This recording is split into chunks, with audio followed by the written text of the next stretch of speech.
goons, but I'm well connected. Walk in the room is pop, pop, pop, like you got rejected. Let me see if you qualify or not. Spinning up in a tinted truck, riding around your block. Busy man. I get a word, he ain't this shit from top to bottom like a motherfucking ceiling fan. But not the rental van. On my way to LA, rubbers out in Cali and they kill out of every set, but I ain't crippin' on no blood. One West, all my niggas got it out the mud. I'm invested the drugs. I don't need no cases, all my pistols clean. So now I weigh my options. Used to use the triple beam. Used to get the wop, mix it with the nicotine. Now I travel state to state and put on for my team. The fuck wrong with them? Ain't on my level, I should let my dog get them. I see niggas and they feelings all feel them. Kid it glocking with me, it was like a ball with me. At the end, I gotta stay patient. They hate me, Lord, I gotta stay dangerous. You one of them? Yeah. What's the problem? From one West, go to war with everybody. Cut the grass for the snake, fuck the gossip. Front line with them soldiers, that's my posture. Gun drawn, trying to curse an imposter. She get out the pocket, go to war with everybody, yeah. Shit that hate, make it to the featherweights. Niggas claim they hard, but they sweeter than a Debbie cake. Hold on, think it's time to introduce. I'm a man and a beast and a stepper and a ruler. Hold on, and a G and a soldier and a mover. Hold on, and a killer and a prophet and a shooter, nigga. Trying to stay humble, my shit crazy. Cold leader, need the blue stripes, no brick baby. Can't be serious, you a funny boy, young fly. Look wrong, must be a dummy, I ain't gunshot. Fuck that little bitch, she a hook. Niggas swear he to go, bring him to the bush. The fuck wrong with him? Ain't on my level, I should let my dog get him. Niggas in they feelings, I don't feel them. Kid the Glocky with me, it was like a ball with him. Yeah, at the end, gotta stay patient. They hate me, Lord, I gotta stay patient. You one of them? Yeah. What's the problem? One West, go to war with everybody. Yeah. I'm from Philly, and get hot, you catch a cold. Yeah. I'm one West, these brothers trying to set my soul straight. They done me too.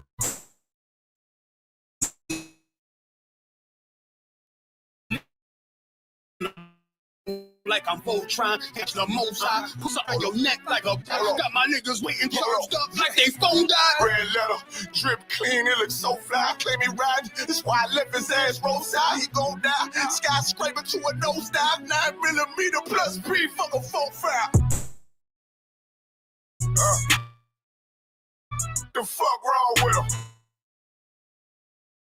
Ain't on my level, I should let my dog get him. I see niggas and they feelings, I don't feel them. Let's go to war with everybody.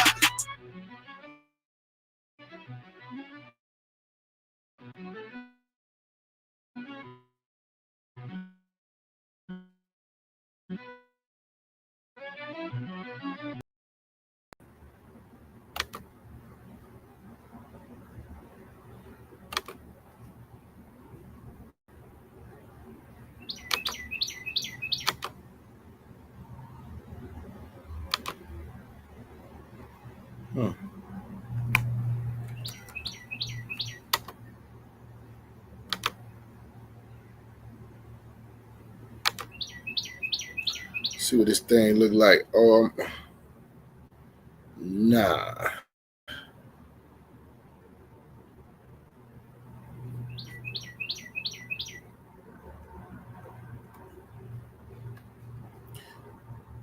All right, let me see if I can make this big. See if I can make this big.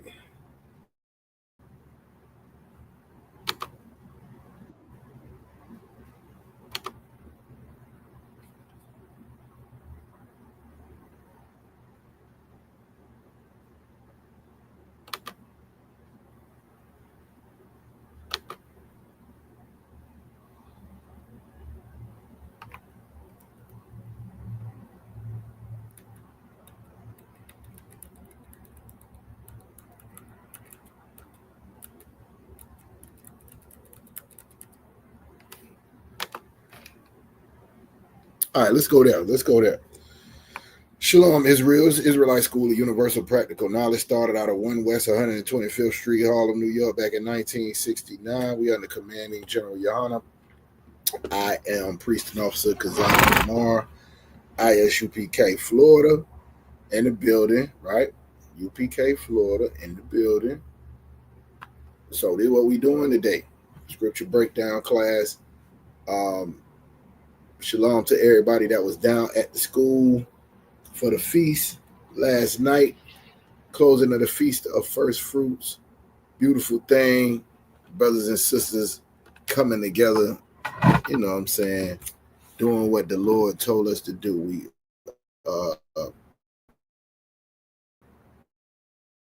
actually keeping the rehearsing the righteous acts is how we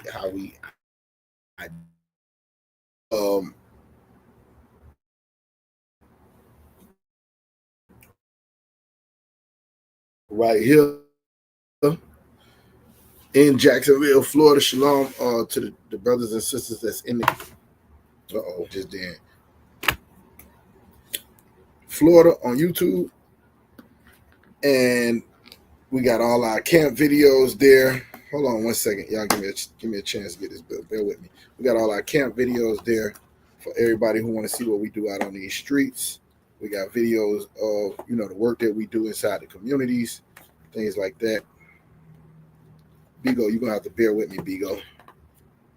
We get this together. You one of them? What's the problem? All right, cool. Now we can get to it. All right, cool. Boom.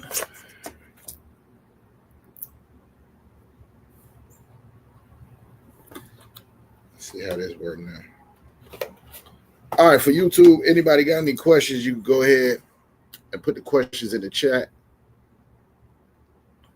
Go ahead and put the questions in the chat. Anybody want to be a part of the school, you can dial the numbers. You know what I'm saying? And what we'll do is we'll get you set up.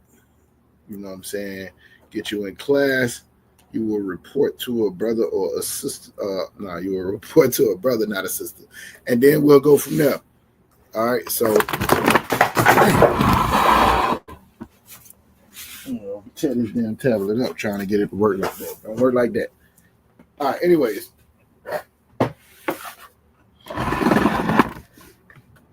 Shalom, Drew, young man Drew. I see young man Drew in the building. Shalom up. Shalom, Yabashim Shabakata. Yabashim Shabakata.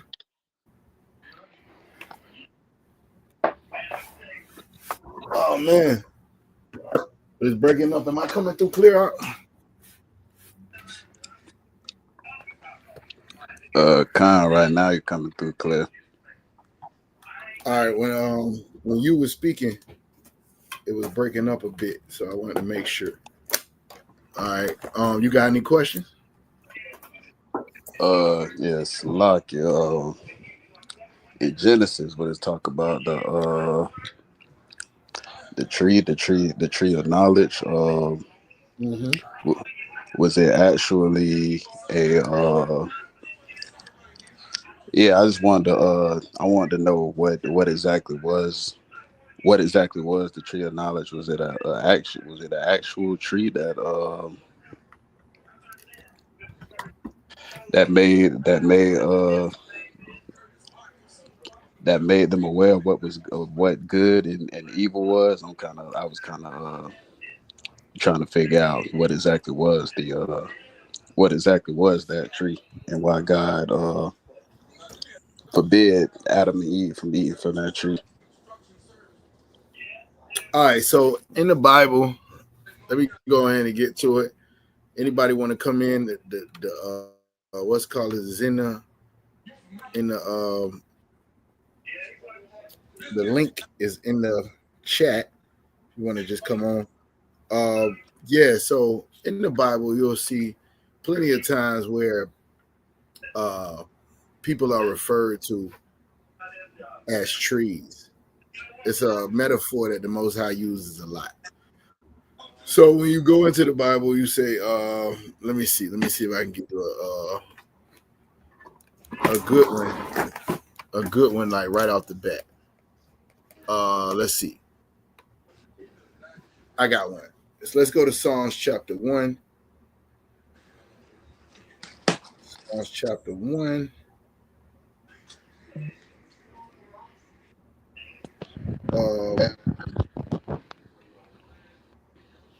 I believe it's 1. It might be Psalms 1 and 1. Let me get that real quick. Y'all make sure y'all share, like the video, share the live. We're about to get into it. What we do every Monday night. Get into the truth of the Bible. For Blacks, Hispanics, and Native American Indians, you are the true biblical Jews and the Lord's chosen people. All right? Okay. Yeah, so let me see where it's at. Hold on, give me 1 second. I think it's 1. Yeah, can you read that for me? Yeah, Con. You said Psalm 1 and 1, right? Psalms chapter 1, verse 1. Yep. All right, Con. It's the book of Psalm, chapter 1, verse 1. Blessed is the man that walketh not in the counsel of the ungodly, nor All right, standeth. so this is talking about what? What is this talking about?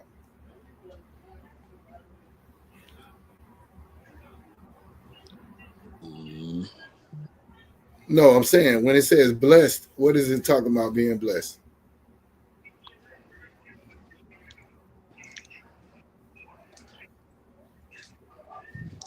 Are you there?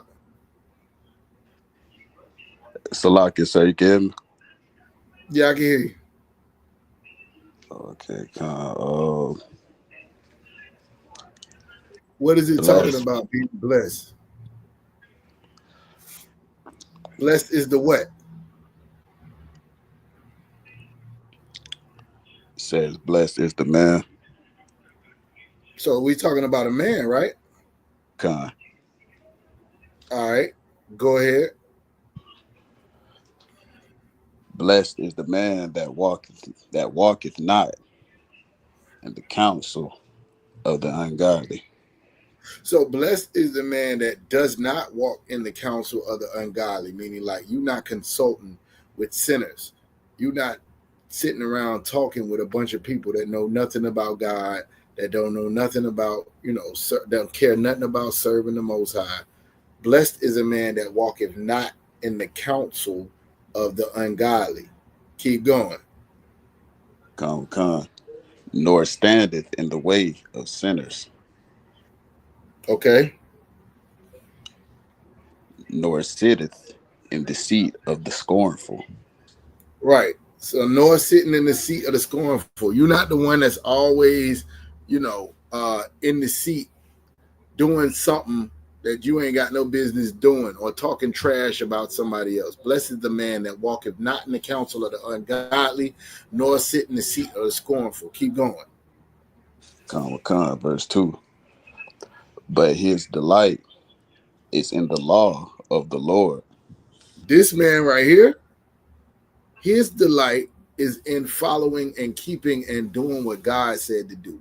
His delight is in the law of the Lord. Keep going. Con.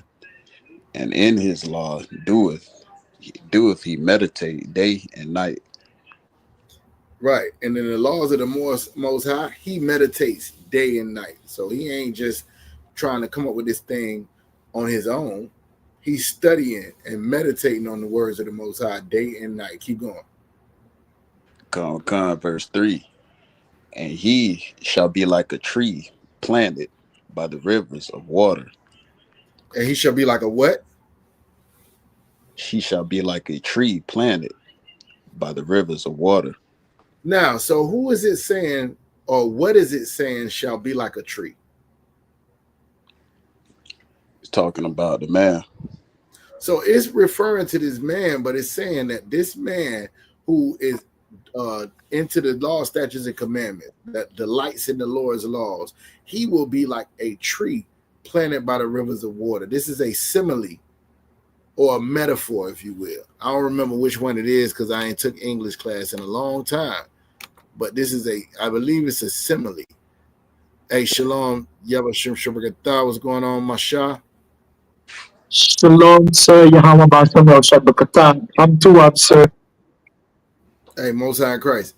And verse Psalms 1 and 3, and he shall be like a tree planted by the rivers of water. Keep going. Con, that bringeth forth his fruit in his season. His leaf also shall not wither, and whatsoever he doeth shall prosper. So what is it talking about? Is the tree prospering? Is the person a tree? No, it's just a metaphor. When we start talking about this thing, let me give you another one. Give me like Isaiah chapter 2. Give me Isaiah chapter 2. Let me see where we're going to go.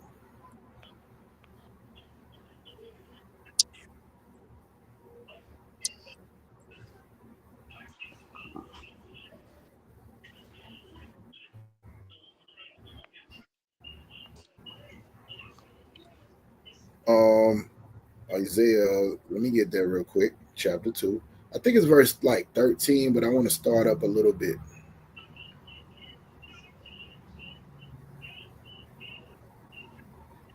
Yeah, go to verse 12. Con. The book of Isaiah chapter 2 verse 12.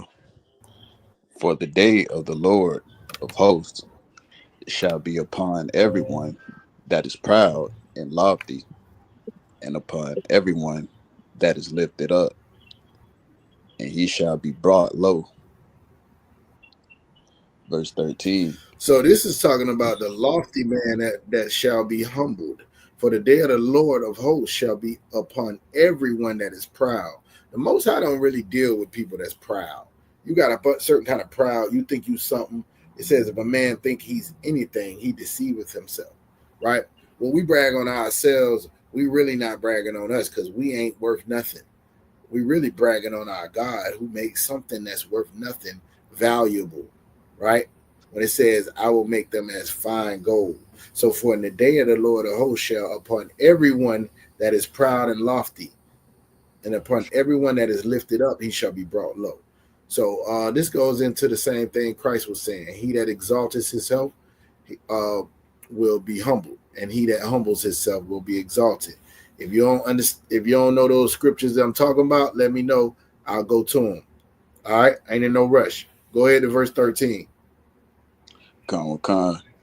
And upon all the cedars of Lebanon that are high and lifted up, and upon all the oaks of Bashan. What is that talking about?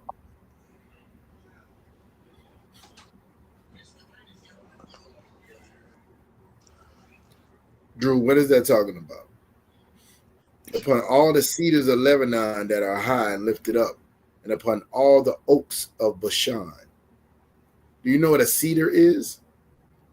La, sir. Let's look it up. Look up what is a cedar in your phone. Or if you go out, it's going to give you a problem. Let me look it up. I'll show you.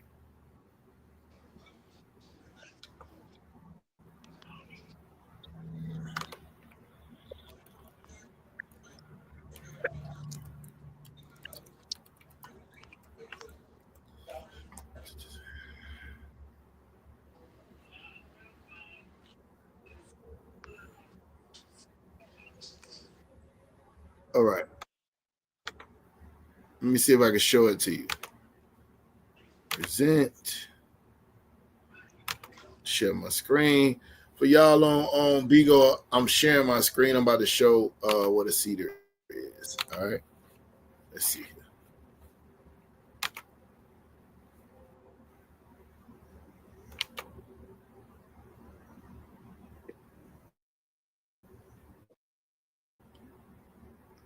All right. Can you see that or not on your screen? Con, I can see it.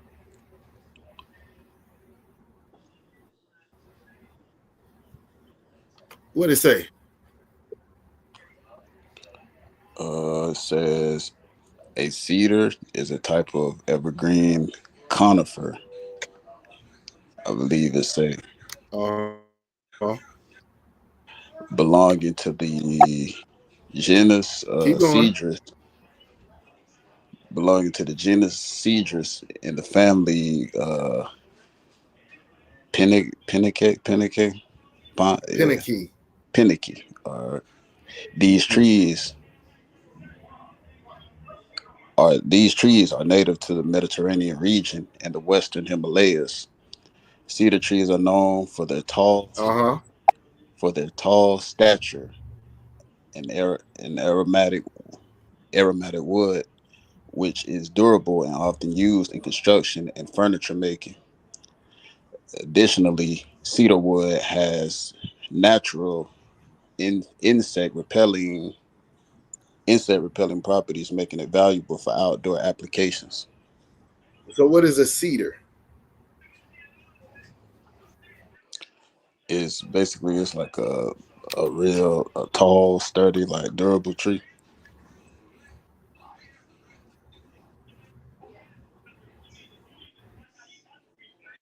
Can you say that again? I said cedar is like it's a tall tree, basically a tall, sturdy, It's durable a tree. tree. Yeah. So we're going into Isaiah chapter 2, and it says, it's talking about people that's proud and lifted up, right? It's saying that these people in Lebanon would be standing like a tall tree. It says, and upon all the cedars of Lebanon that are high and lifted up, and upon all the oaks of Bashan. What's an oak?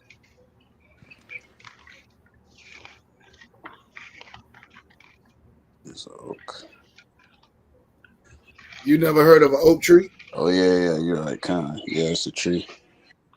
An oak is a tree.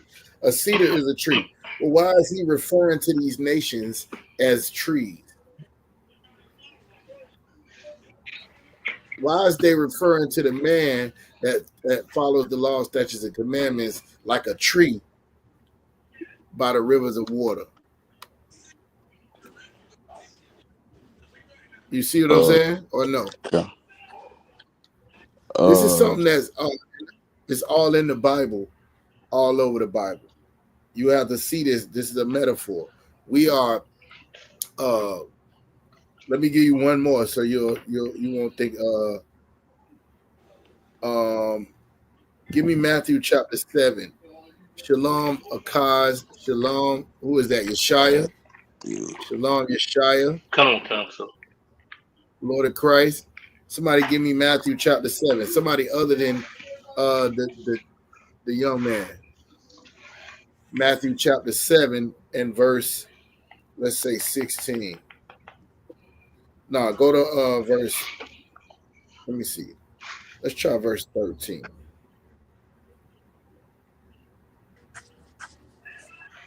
Come. This is the book of Matthew chapter 7 verse 15. Come. This is the book of Matthew chapter 7 verse 15. Beware of false prophets, which come to you in sheep's clothing, but inwardly they are ravening wolves. Verse 16. Y'all heard this before, right?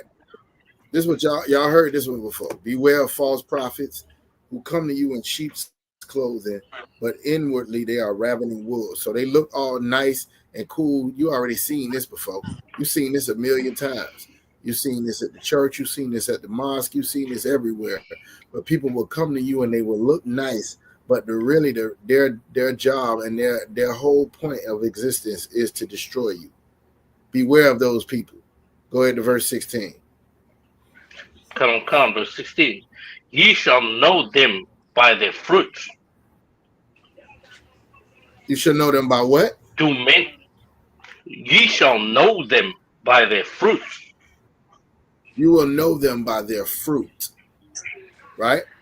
Keep going. Come.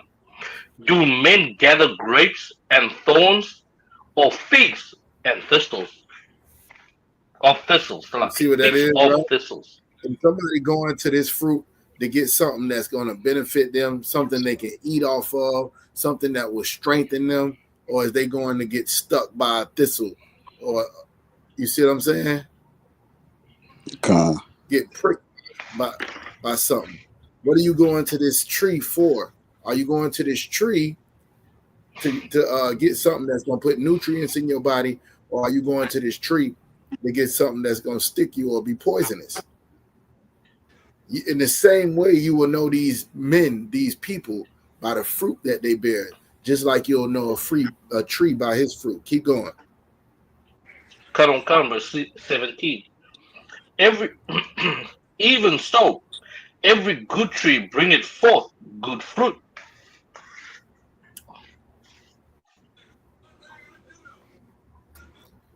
Keep going out. But a corrupt tree bringeth forth evil fruit. You see that, right? Con. All right, keep going. Yeshaya. Cut on verse 18. A good tree cannot bring forth evil fruit, neither can a corrupt tree bring forth good fruit. Keep going. Verse 19. Every tree that bringeth not forth good fruit is hewn down and cast into fire. Wherefore, by their fruits ye shall know them. So the good thing about this is that you understand what it's talking about. This ain't talking about trees at all. It's talking about people. That's how it says. He's talking about false prophets. He's talking about people that come to you in sheep clothing, but they're really wolves. Beware of these people. Now he's talking about good fruit, good trees, bad fruit, bad trees. Bad trees being cast in the fire. But what is he really talking about? Drew, what are you talking about?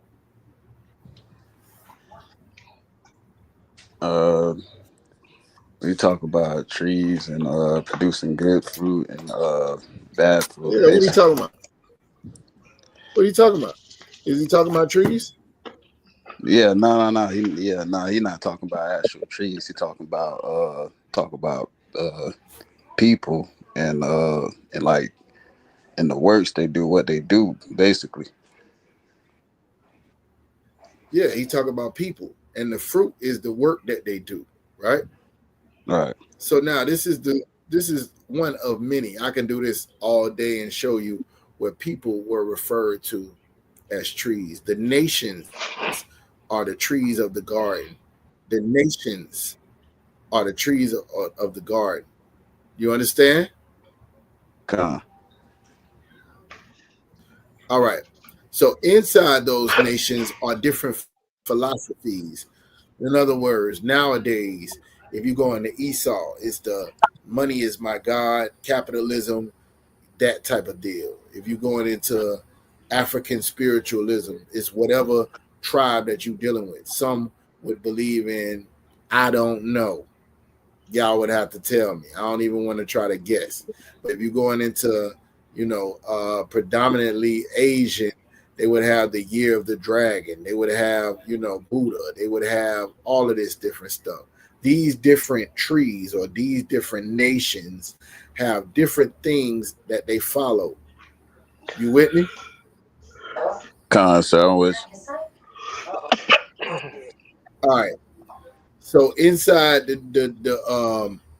inside the garden, there was a tree.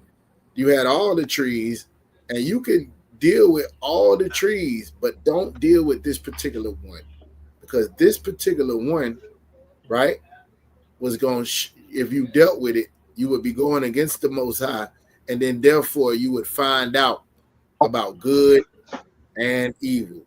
The Most High only wanted you to know good. He didn't want you to know good and evil. So the tree of the knowledge of good and evil, now, once you got the information that comes from that tree, now you're going to tap in with good and evil. Now you're getting Deuteronomy chapter 30. You get in Deuteronomy chapter 30 and 19, blessings and curses, right? That's not what you're supposed to get. You were supposed to eat the goodness of the land. In Genesis, before everything, the Most High gave Adam what he was supposed to give him, and all he had to do was follow him and his wife, and they would the earth would bear fruit without them planting nothing. They would eat everything they need. They had all access to everything that they possibly could have wanted in this particular garden.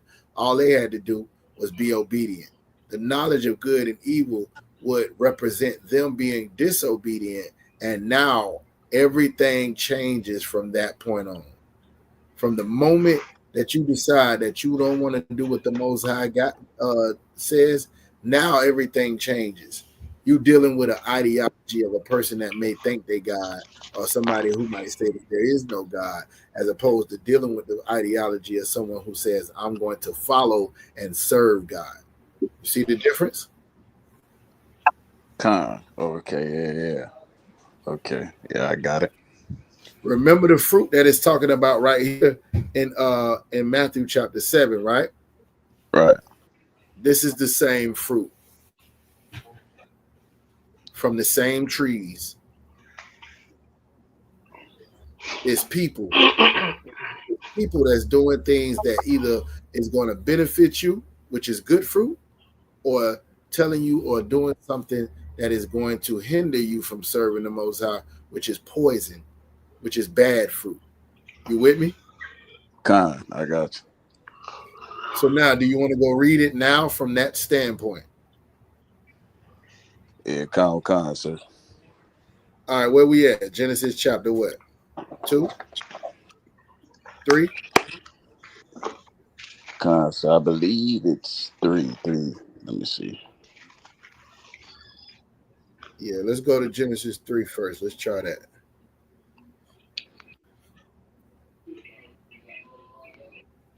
All right, start at verse 1. Book of Genesis chapter 3, verse 1. Now the serpent was more subtle than any beast of the field which the Lord God had made. You know what the beast of the field are, right?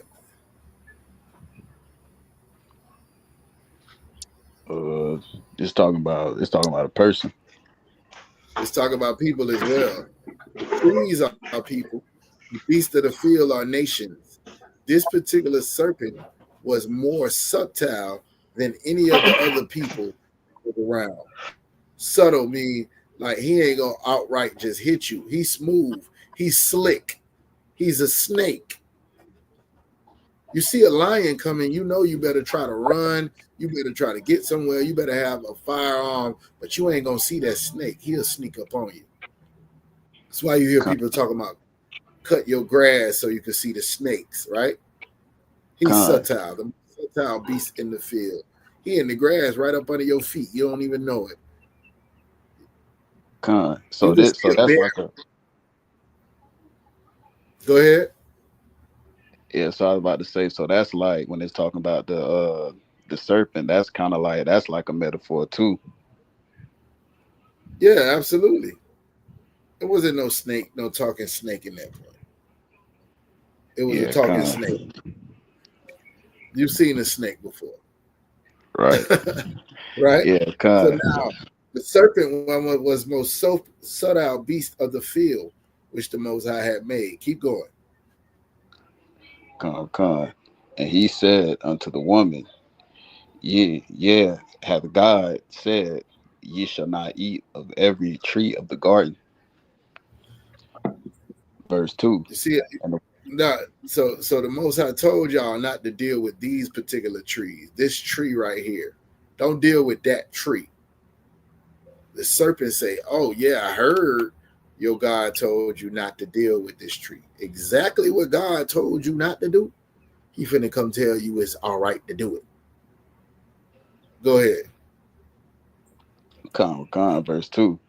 And the woman said unto the serpent, we may eat of the fruit of the trees of the garden. Verse 3.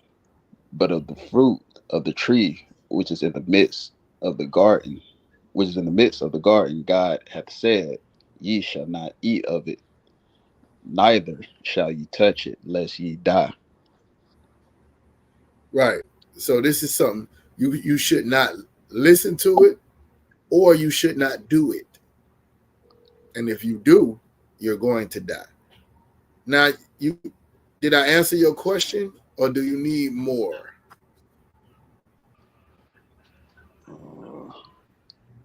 Con, I got it. I got it for the most part. That's what I was trying to. That's really what I was trying to get at. Was the tree? What was the tree? What was the concept of the tree? Was it a literal Yeah. tree or? Yeah. No, it was information that you wasn't supposed to tap in. You was never supposed to know evil from the Lord. You was only supposed to know good. But this particular tree had two sides to it. You had fruit that would strengthen you, and you had fruit that would poison you. Don't touch that and don't eat from that, because you never know which one you're going to get. Don't touch it at all. You got all this other information you can put in. Don't deal with that particular thing. And then the Bible is not explicit about what that particular thing is, but we do know that they did it, and they was wrong when they did it. All right, con. Right. I got it. You got a question? Salaki, sir. What? That's you. That's your money.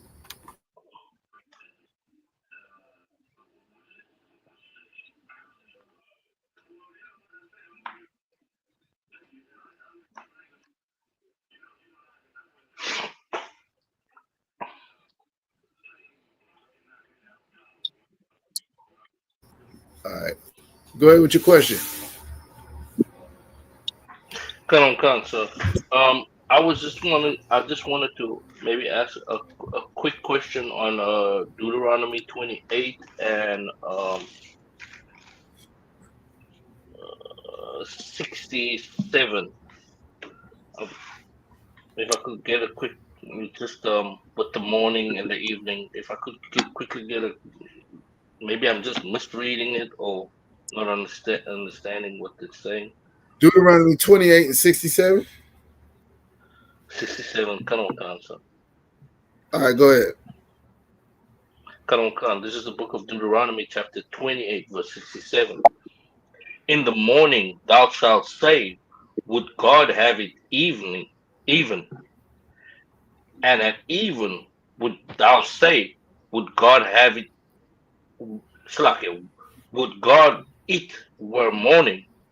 For the fear of thine heart, wherein thou shalt fear, and for the sight of thine eyes, which thou shalt see.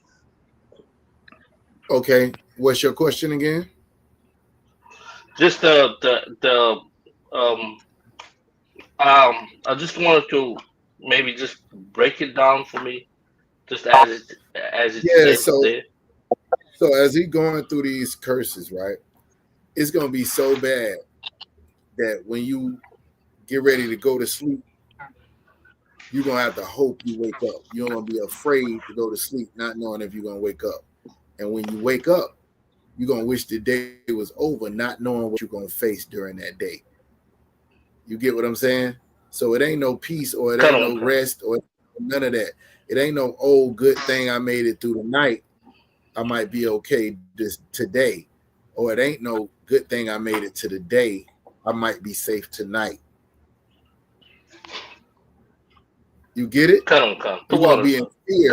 You're gonna be in fear for your life at all times. Is basically what it's saying. Sir. All right. Anybody else got any questions? You had more. Yeshaya? Khan, so just one thing. If I could, I don't want. Yeah, go ahead. Khan, sir. If I could get maybe, if you can maybe explain from a standpoint in terms of a battle,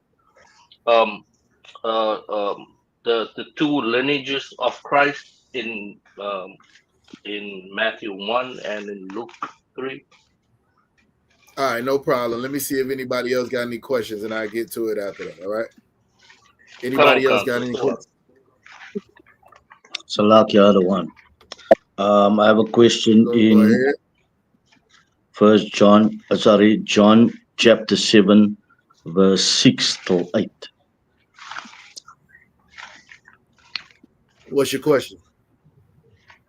Okay, so in verse 8, Christ says, I go not up yet unto the feast, for my time is not yet full come. Yeah. Is that basically because he doesn't want the Jews to kill him when they see him with his other disciples, or what does he mean by that? Yes. That's exactly what he's saying. He's saying, I ain't going out. I'm not leaving out the house right now because it ain't time for me to go yet. That's exactly what he's saying. If you read it, you want to go ahead and read it. Go to start at verse 5. Another one, Khan. This is the book of John, chapter 7 and verse 5. For neither did his brethren believe in him. Verse 6. Then Yahushua said unto them, my time is not yet come, but your time is always ready. Verse 7.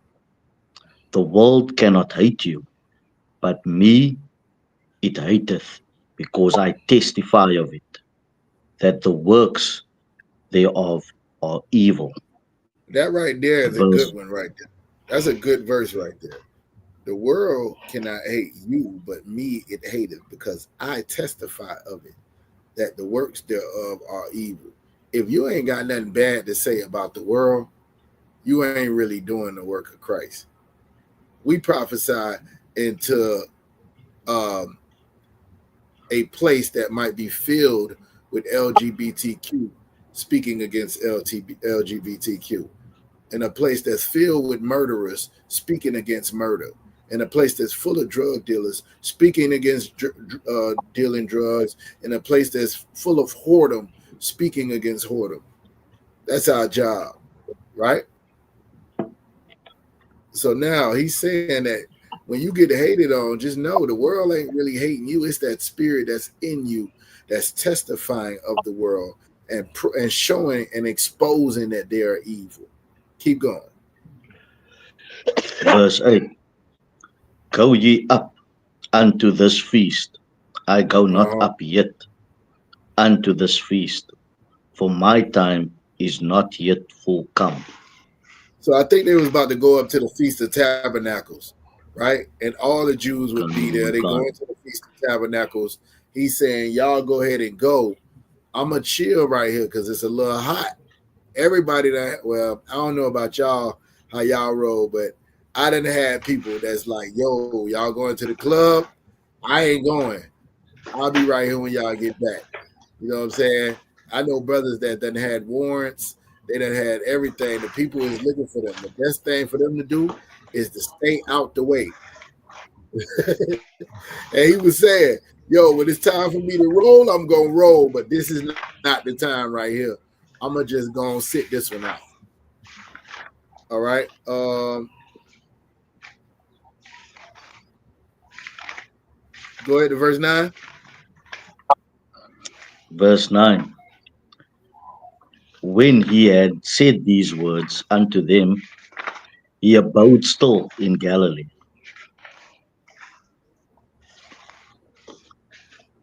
Keep going. Verse 10. But when his brethren were gone up, then went he also up unto the feast, not openly, but as it were in secret. So he couldn't go with his squad. He couldn't go with his camp. He couldn't go with his brothers because they already was known. They knew who he hung out with. So once they went up there, you know what I'm saying, he kind of disguised himself and he went up, not openly, but secretly. Keep going. Verse 11. Then the Jews sought him at the feast and said, where is he? So they run up verse on his 12. boys. They already know. You know what I'm saying? Who he be with, and they run up on him at the feast, just like he knew they was. Like, hey, where he at? Where he at? You got it? Khan, other one, Khan. All right, did I answer your question? The what other one? Hey, Most High in Christ. Anybody else got any questions?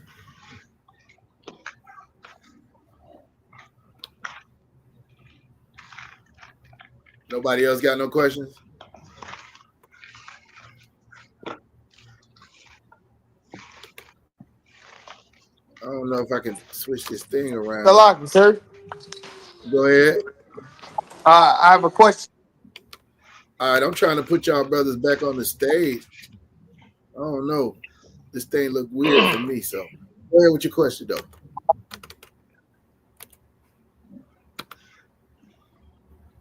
Sluggish, so you talking to me? No, I'm talking to Kaz. Trooper Kaz, go ahead with your question.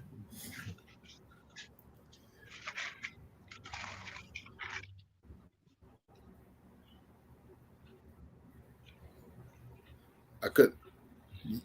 Kaz, you ain't say you had a question up? You on mute? Oh, Salaki, sir. Can you hear me? I can hear you now. Kind sir. If I get a breakdown, Titus 2, 4, 5, sir. 2. All right. What's the Chapter question? 2, verse 4 and 5. Just a general breakdown. Would you use this for your women scriptures? Oh yeah, of course. Start at verse 3. Kind of a concert. Yeah, this is perfect. This is perfect right here. Go ahead. Titus 2, verse 3. The aged woman likewise, that they be in behavior as becoming holiness, not false accusers, not giving too much wine, teachers of good things. Right. So this is talking about age. Right. If you go up, it'll tell you what the age men, how they, when it's saying age, it's not talking about how old you are. It's talking about your time in the truth and learning to follow the Most High. So when it says the aged men would be sober, grave, temperate, sound in faith, in charity, and in patience, it's telling you how the men's supposed to act. And then it says the aged women likewise, like they gonna have all the same qualities that these men had to have, right? That they be in behavior as becoming holiness. They set apart. They not like everybody else. Hold on, let me read this. This thing acting like it don't want to. All right, let me see. It says, not false accusers. So she ain't running around lying on people. Not giving too much wine. She's not an alcoholic. Teachers of good things. Go ahead and read verse 4. Kind, that they may teach the young women to be sober, to love their husbands, to love their children.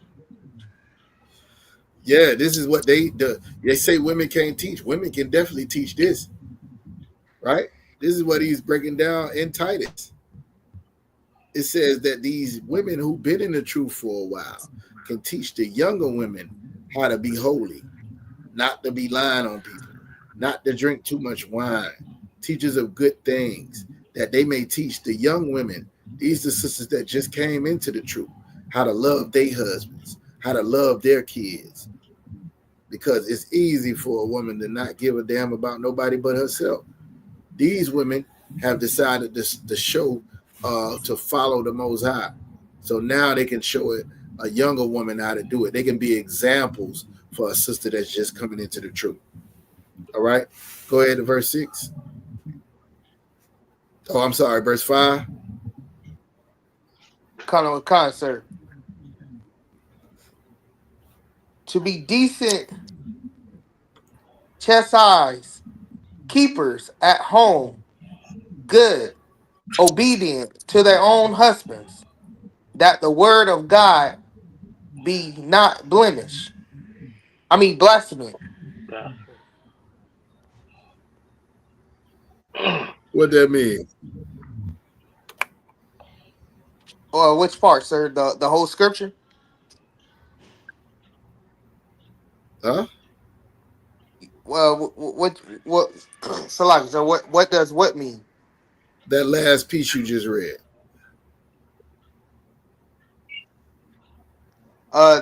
To not for the Most High not to be a liar in the law. What part you think I'm asking about? Oh, I thought you was saying about the verse, sir. Yeah, I was. I was talking about the verse. Oh, It said to be discreet, chaste, keepers at home, obedient to their own husband, that the word of God be not blasphemed. That part. What's discreet? What does it mean to be discreet?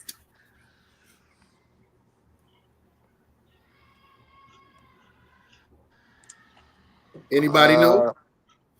Anybody know what that means? To be discreet. Go ahead.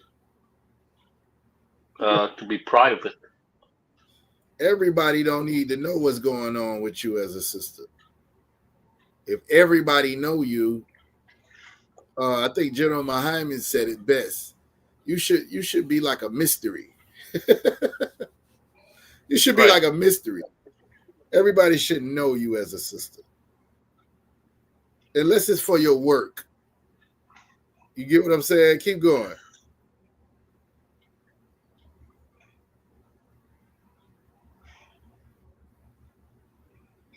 What's chase? What's chase mean? Anybody?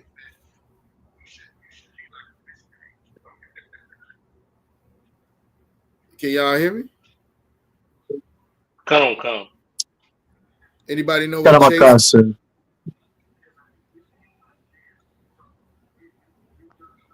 Nobody know what that mean?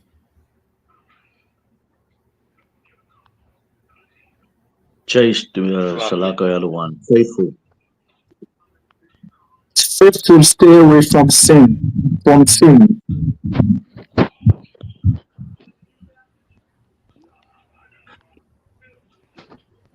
You say stay away from sin. Faithful, sir. Faithful.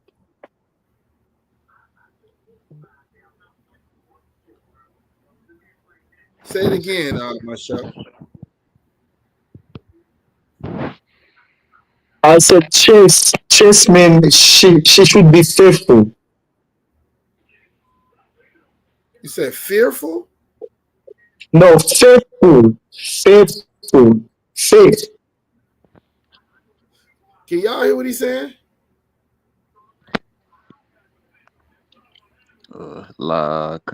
Back up a little bit. Back up a little bit from whatever the fight is and say it again. She should be what? She should be faithful. Have faith. Faithful. Oh, kinda. Anybody ever heard of a chastity belt? Anybody ever heard of that? Come on. A chastity belt was built to keep you chaste. Anybody know give me the definition of chaste? Faithful.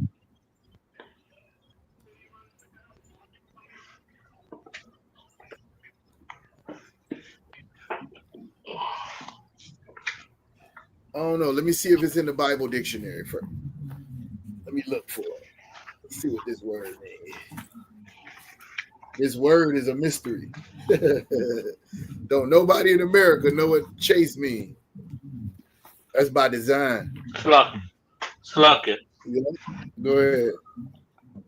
This is Compact Bible Dictionary. I got it. All right, what does it say? Zondervan Compact Bible Dictionary, page 104. Chaste, chastity, originally meaning pure. That's all it say? In Slack, originally meaning pure, in a rural sense that or consecrate. It develops a moral sense as let's see how can let me just quickly. What Oh, is the it light is dying consecrate? on me. What does that mean to consecrate? The word consecrate means to dedicate something. So if you are chaste, that means you're dedicated. Remember the brother said being faithful, and I said, yeah, you almost got it. Chaste means that you're dedicated to something, right? Consecrated means you're dedicated to something. Keep going, keep reading. Khan, a moral sense as it's like a moral sense as the Greeks gained higher conceptions of deities, blah, blah, blah, blah, blah, which Salakia Yeah, derivatives Salakia derivatives of pure is the derivatives of purity or to purify or purification sincerely. Oh, that's right. So no. look, that word chase, let's stop right there. That word chase means to be devoted to something, meaning like you ain't everywhere with everybody doing everything. You're devoted to something, right? You're faithful to whatever it is. A modern word, a modern definition would be abstaining from extramarital or from all sexual intercourse. Chase. That's why I said, did y'all know what a chastity bet? Not having any sexual nature or intention. A sister being at the school or in the truth would learn how to be chaste from the older sisters that's in the truth. So when that's why I was saying when you ask this, yes, the sisters can teach other sisters how to do this. So like when we go back to Titus chapter 2, the aged women likewise that they be in behavior as becoming holiness. That means she's set apart, not false accusers. Means she ain't lying on people. She ain't talking trash about other people.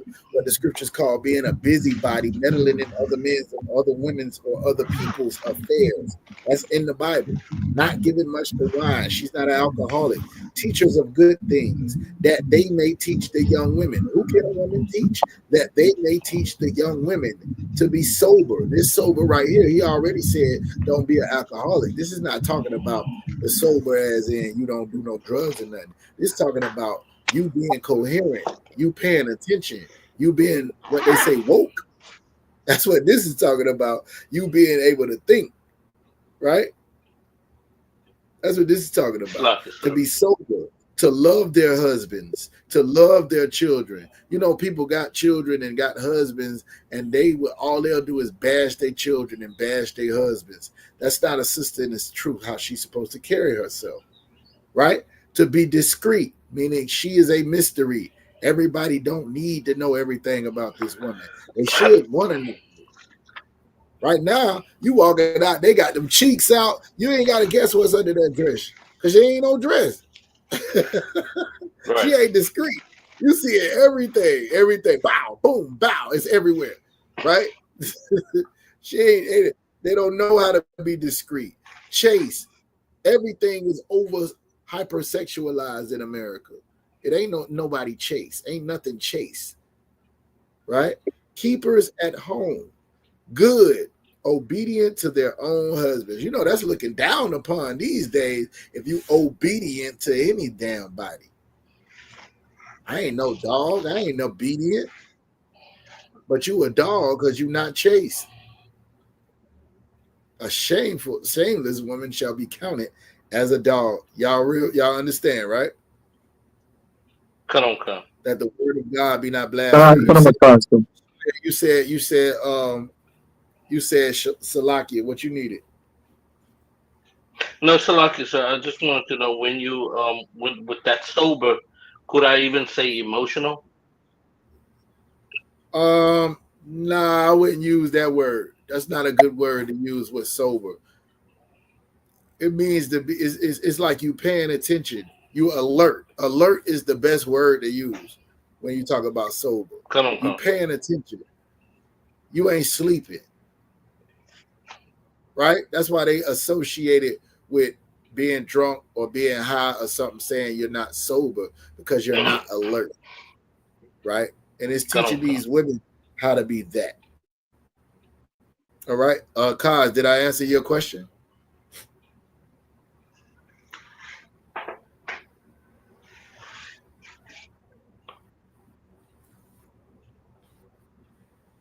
Kaz?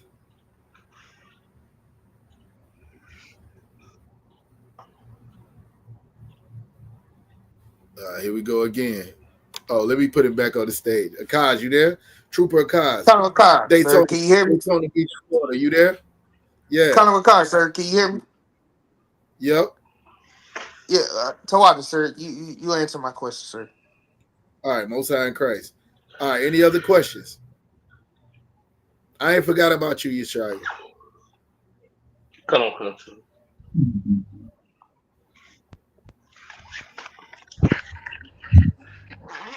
It's a lot, yes, sir. Yep.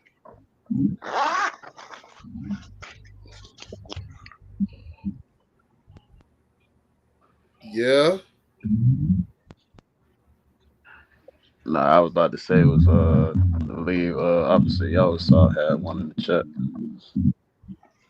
Oh, yeah, let me go back, Tom. On what we was just talking about for the sister Utah, your sister Utah asked a question about clean and unclean, right? And this is something that we have to talk about a lot because people will see, well, if you do certain things, you're unclean until sundown, or you're unclean for a week, or you're unclean. Unclean don't mean you did anything wrong. For instance, a woman can have a baby and be unclean for a certain period of time. That she didn't do anything wrong. It's just that she was not able to be around the congregation, right? That's what that means. You shouldn't be. It's like a quarantine. In the Bible, we always did like a quarantine, right? We washed, you see them cleansing, and then you're unclean until sundown. You have sex with your woman, you have sex with your man, you wash, you're unclean until sundown. You be around a dead body, you're unclean for 7 days. You come on your cycle, you're unclean for 7 days, meaning you're not to be around anybody else. You've been around something that died, they don't know if it's contagious. You make sure that you don't bring what killed that person around the congregation. It's a precautionary measure, especially when you're doing the work of the Most High. He would separate those things that are clean from those things that are unclean. So in the office of a priest, you can't do the work if you're unclean. So if you go to a funeral, you can't teach a class, you can't I don't know, be in the temple or the school and until you're clean. You have a cleansing period that whatever it is you take. All right. A lot of them are you just unclean until sundown the next day. So hopefully that's enough. If you need more, just let me know. All right. Let me see what Yawasop had up here. Go to the brother brought that out. Shalom, Priest Officer Award. See y'all in the chat. Shalom, Kyle, Kayal. See y'all, Payana, Isla Bob, the one y'all. I'm looking for the one with y'all. Stop. You up here, ain't you? You can tell me what it said. What was your question, huh? Oh, he ain't on the stage. Y'all, what's up? You there? Salaki, sir, can you hear me? Loud and clear. Okay, come. My question was, my first question was, other than Yahushua, was Elisha and Job the only other men that we can say lived perfectly? And then my second question was, if Job was perfect, could I get a breakdown of Job 7 and 20? Because I'm pretty sure I'm misunderstanding that scripture. All right, the answer is we don't know every person that lived a perfect life. We only know what we have in our record. So those people that we can say that they would be the only people that the story was told and it literally said that they were perfect in the story. That's where we would come to that conclusion. You get what I'm saying? However, there might have been somebody who lived a perfect life who was not as famous as Yahushua, who was not a prophet like Elisha, did everything that the Most High did, just like when they was talking about those prophets of Baal, right? They thought everybody done went their own way and did all of this. And the Most High said, I have reserved to myself 7,000 men that they never bowed to me, right? So he always had a remnant of the people that he would keep that would not follow and worship idols, that would not sin against him. The story of the sisters and the 7 sons, if they was that staunch to where they looked death in the eye and they was ready to get put in hot oil and would not eat pork, I can't imagine them doing no other sin either, y'all. What's up? You get what I'm saying? Kind of on con, sir. The brother stood that strong in front of the feast of death and said, we are ready to die before we will sin against our God. I don't know. Maybe them brothers might be on the list. It don't say that they was perfect, so we would have to assume. And that's something we can't teach. However, we could assume. You get the point? Kind of on con, sir. That's my thoughts exactly. All right, so if it says they perfect, we can go with that because the Bible says that. Other than that, we don't know for sure. You know what I'm saying? Even in look at David, it said he was a man after the Lord's own heart, meaning he thought like the Most High. And still in all, he was not perfect. He still sinned against the Lord. So there's also men that the Lord acknowledged with righteous in his eyes that still fell short. So if we want to go with it, all men have fell short of the glory of God. All of them kind of scriptures, absolutely no. It says, is there any righteous? No, not one. I guess that would be including Elisha, Job. Yeah, you get what I'm saying? So it depends on how practical you want to be and how detailed you want to be. But there are exceptions to the rules. And there's very few men that done it the right way. Hence, those men that you can name, that's why they're famous and they have books wrote about them. All right, as far as the second part of your question, if Job was perfect, can I explain Job? What's the scripture? 7 and 28, what? 7 and 20, sir. Y'all got to develop y'all listening skills like that. This is practice. It takes practice. Y'all Wasap ain't even remember what he said. 7 and 20, sir. Can you hear me? I got it. I'm just messing with you. I ain't forget what you said. All right.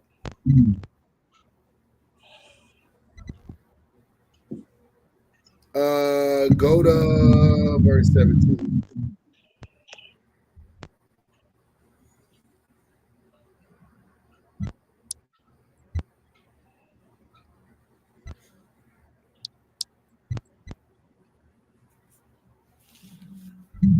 You got it up?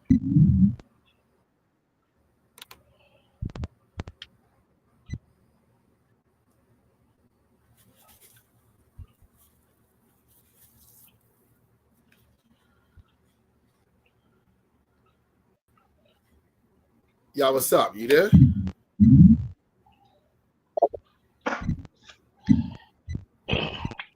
Officer, y'all, what's up? Are you there? Kind, sir. Can you hear me? I can hear you.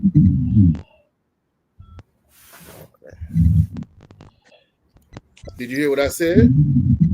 Kind of. Go to verse 17.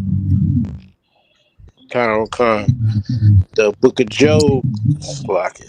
Every time I go to my book. I can read it if you need me to. Go ahead, read it for the brother. Come, this is the book of Job, chapter 7, verse 20. I have sinned. What shall I do I unto said thee? verse 17. Salaki, I said 17. Come, Job, chapter 7, verse 17.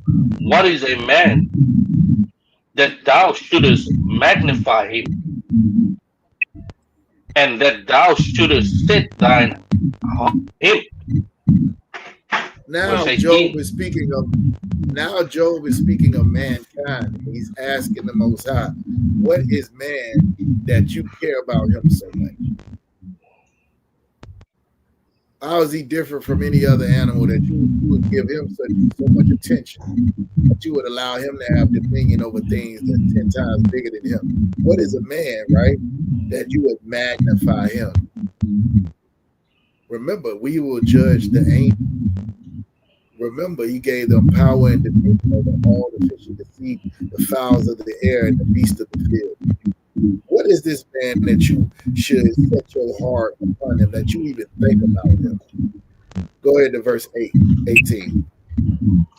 Come, verse 18. And that thou shouldest visit him every morning, and try him every moment. Right? Go ahead. Verse 19. How long wilt thou not depart from me, nor let me alone, till I swallow down my spittle? Spittle. Slakia, spittle. So now he's speaking on behalf of mankind. You see it now? He was asking the Most High about mankind, like, yo, what is it about this man that you love so much? What is it about him that you even think about him? Now he's asking from the state of that man, which is mankind, not just one man. You see that? Kind of, sir. Now is the man talking to the Most High. And thou, how long shall thou not depart from me? Meaning, like, how long is it going to be like this? That you could continue to bless us. You're going to continue to do the, give me those things. It said that you should visit him every morning and try him. Why is the Most High giving us tests? Because he's able to bless us with things that we can't even think about. That's why he's giving us tests. Everything is a test because he want to give you something that he don't know if you deserve. And the only way to figure that out is to see how you respond under pressure. Go ahead. Come, verse 20. I have sinned. What shall I do unto thee, O thou preserver of men? Why hast thou set me as a mark against thee, so that I am a burden to myself? This is tough right here, y'all. Now he's asking the Most High a question. He's saying, I'm doing something that's against you, right? What shall I do to you? I done already went against what you told me to do. And then he's calling him, O thou preserver of men. So the Most High protects you from going against him sometimes, but he doesn't at other times. Why hast thou set me as a mark against thee? Why am I the person that they can look at and say, this dude done sinned against God? This person that went against God, and he's speaking for mankind. He's speaking predominantly for the chosen people of God, so that I am a burden to myself. Anybody ever felt like that?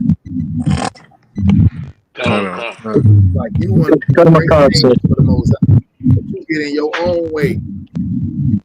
You want to prove to everybody that you're great and wonderful, but you the one that's hindering yourself from being great and wonderful. This is what he talking about. This is what he talking about. He asking the Most High, why is that like that? All right, go ahead and read the last verse.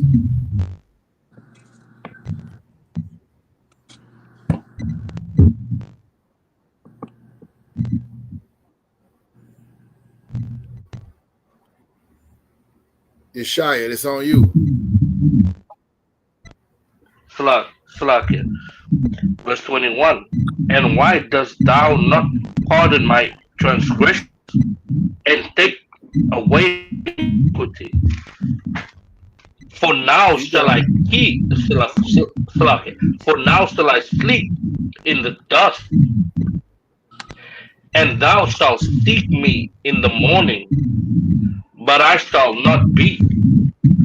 So why dost thou not pardon my transgression? So as mankind, he's saying, like, why am I getting punished for the things that I did? You could just take away my iniquity. This is similar to the question that Paul is asking in Romans chapter 9. Does not the potter have power over the clay to make one lump I forgot what he said, but to make one lump great and to make one lump terrible, right? It's the potter, it's the clay asking the potter, why did you make me this? I was broke down to me. You could take the same material and make something great. You could take porcelain and make one of those porcelain vases and put artwork on it. And it could be that, and take that same porcelain and make a toilet that people piss on. Same material, right? In the same way, there are people that are made great and wonderful, and they're using the same material. People that are evil and despicable. But he's speaking on behalf of all mankind. Like, why am I being punished? Why you ain't pardoning my transgression when you could easily just take this from me? From now, I'm going to die, and in the morning I won't be. Until I get the answer to this question, I ain't gonna be able to be what I can be. So that's what Job is talking about. He's literally having a conversation with the Most High, asking about mankind, not specifically him. Y'all was saying, you get it? Kind of, sir. All right. Let's go to first. Yeah. No, I just wanted to know, since we're in Job, if I could, Job 1 and 5, would that be a precept B for when it says, for the unbelieving is sanctified by the unbelieving wife is sanctified by the husband? You know what I'm talking about? Go ahead and read it. Go ahead and read it. I do know what you're asking me. I know the verse you're asking me about. Paul said that. I believe it said Corinthians. This is the book of Job, chapter 1, verse 5. And it was so, when the days of their feasting were gone about, that Job sinned and sanctified them, and arose up early in the morning, and offered burnt offerings according to the number of them all. For Job said, it would be that my sons have sinned and cursed God in their heart. Thus did Job continually. Now, this is a little bit different. What Job is doing is representing for his household, right? So if you go back, I always put a scripture where it says that God has mercy to forgive, but not forgetting about the iniquities, punishing them to the third and fourth generation, putting the sins of the father upon the children to the third and fourth generation, right? What he's doing there is hoping that the Most High will give mercy of a righteous man to his son that may not be righteous. That's what he's asking for.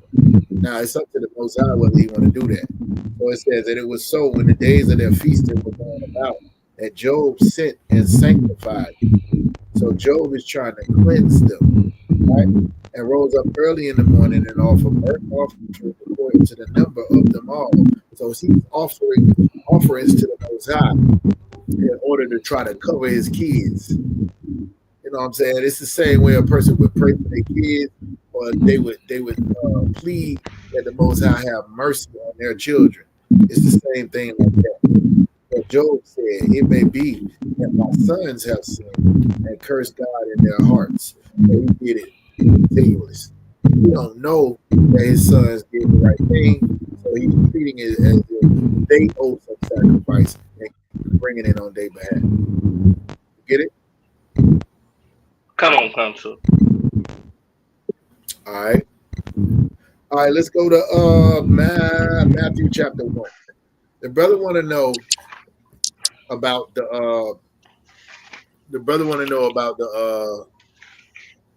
lineages. There's two lineages in the New Testament, right? One of them is Matthew chapter 1, and I think the other one is Luke chapter 3. Yeah, Luke chapter 3. These two lineages don't have the same people in them. For the most part, they both do one important thing, and that's the purpose of them. Do you know what the purpose of the lineage is in the Bible of Yahushua, Yeshaya? Salaki, other one. Yep, go ahead. You talking about Matthew or Luke? Both of them. What is the purpose? The purpose. Why would they have to, Yahushua's lineage in the Bible? The purpose is to say that we is, how can I say it? To say that this is the Messiah according to the prophecy, that he's of the pedigree of David, which the prophecy came from. There you go. There you go right there. There you go right there. So let's start that. The throne is David's throne, right? The promises went to Abraham. So if he has no connection to Abraham, no connection to David, then he can't be who he's supposed to be, because that's what they said. I'm going to read this in Psalms 89 real quick.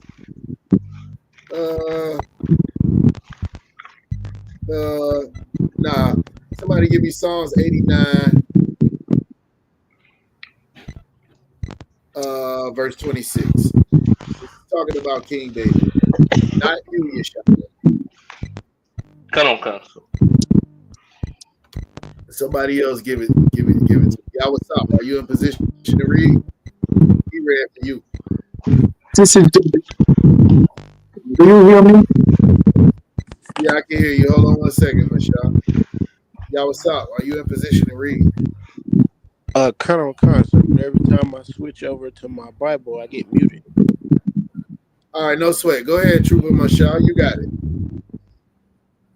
This is Psalm 89, verse 26. David. Verse 26. Ye shall cry unto me, thou art my Father, my God, and my rock of salvation. You see that right there, right? In Psalms 89, David is crying unto the Most High, saying he's my father. So David is the son of God. Y'all see that? Now, does that mean David was born without a father? No. But he's the son of God. No. He said he was crying unto me, thou art my father, my God, and the rock of my salvation. Go ahead to verse 27. Verse 27. Also, I will make him my firstborn, higher than the kings of the earth. What does it mean to be the first? What does it mean to be the firstborn? Anybody know what that means? The scriptures say, Israel is my son, even my firstborn. What is the significance of the firstborn? Salaki. Go ahead. The firstborn inherits. The firstborn is the one who and deserves the inheritance. So if you are the son of God, his firstborn, that means he's going to give you everything. Everybody understand? Right. Israel is my son, even my firstborn. We were supposed to inherit everything. Now he's placing this on King David. I will make him my firstborn higher than all the kings of the earth. That's the King of Kings. A King of Kings, right? Go ahead and read verse 28 and 29, and then we'll keep going.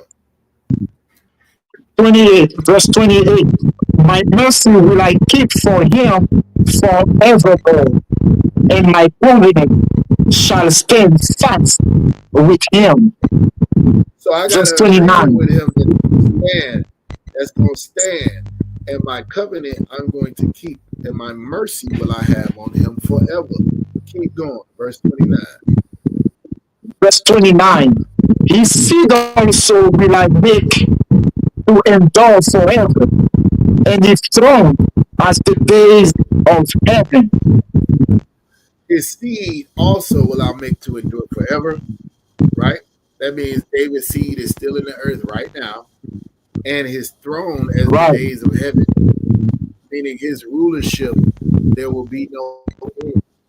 Well, we do know that if you keep reading the scriptures, that by the time you got to like David's great grandson, the Lord was already ripping the kingdom out from abundant David's seed. If you keep reading here, we're not going to do it right now.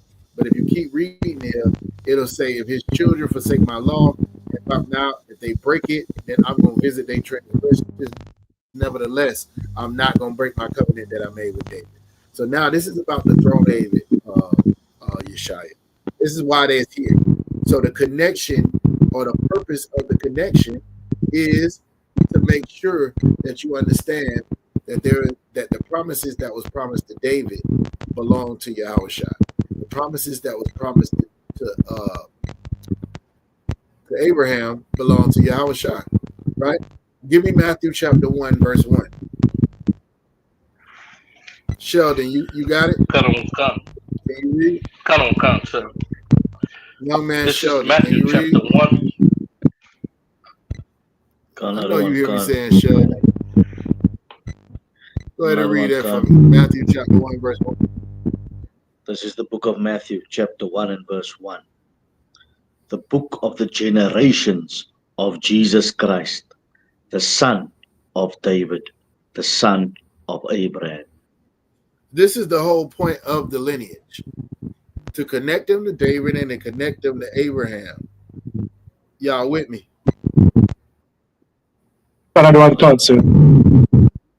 All right. So when you go through this whole lineage, the whole purpose is to connect them with David and Abraham. So if you could read a little bit of that, Sheldon. Verse 2. Abraham and Isaac begat Jacob, and Jacob begat Judas and his brethren. Verse 3. And Judas begat Perez and Zara and Tamar. And you can skip down to verse 6.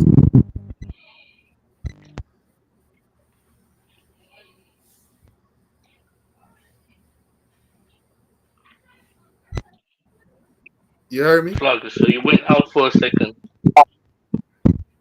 I said you can skip down to verse 6. Verse 6. This is the book of Matthew, chapter 1 and verse 6. And Jesse begat David, the king. And David the king begat Solomon, of her that had been the wife of Urias. Verse 7. Y'all see what's going on. Now we get to David. So we started at Abraham. Now we get to David. Right? All right. Now we go from David to Solomon.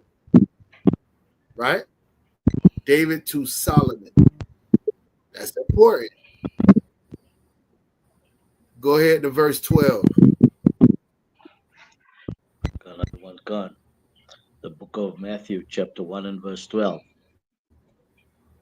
And after they were brought to Babylon, Jeconias begat Salath, and Salath begat all of these people that is naming, majority of these people you will see in the Bible, right? If you go to First Chronicles, Go to First Chronicles chapter 3. Let's go there real quick. First Chronicles chapter 3.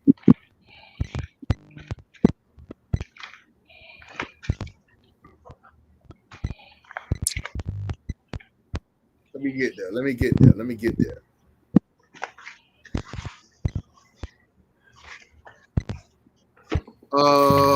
Yeshaya, can you read verse 1? This is the book of First Chronicles, chapter 3, verse 1.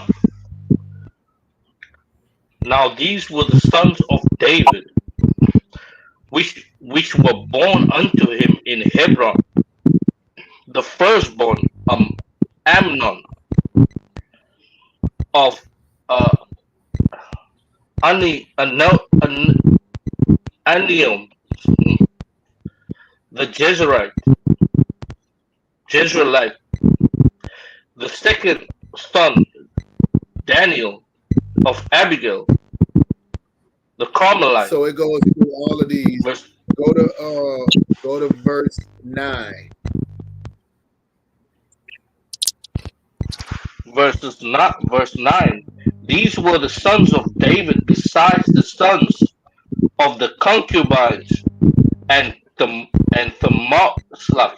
Tamar their sisters. Keep going. Tamar their sister. Verse 10. And Solomon's sons were Rehoboam, Abiel, his son, Ashar, his son, and Jehoshaphat, his son. All right.